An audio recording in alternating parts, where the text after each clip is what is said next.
For this one, I picked up some foam pumpkins from Hobby Lobby. I took the foam pumpkins from Hobby Lobby and worked on getting that stacked pumpkin look.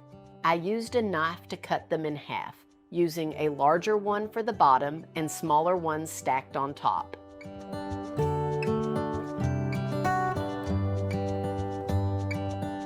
Then I had to decide what to put behind them. I was torn between a pretty floral orange fabric and a black and white plaid. I ended up going with the floral. I cut it down to size and tacked it in place with hot glue, just enough that I could remove it later if I ever needed to. I didn't technically have to, but I felt like the cut edges needed something to finish them off. I had some lace I'd gotten from Amazon, but I didn't have enough of one pattern to do both pumpkins the same way, so I decided to use two different lace patterns instead.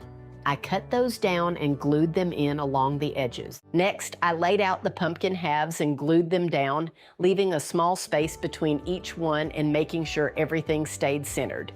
For the top, I glued back on one of the pumpkin stems, one I'd actually cut off earlier when I was cutting the pumpkins in half. Then I added moss, gluing it in between each pumpkin to fill in those gaps.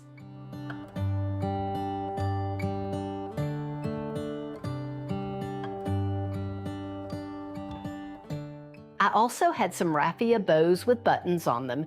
These came from Dollar Tree several years ago. I added those right over the moss on each pumpkin.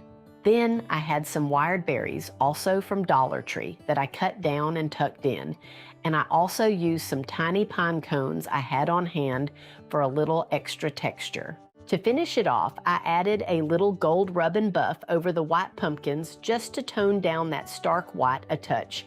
These turned out so cute.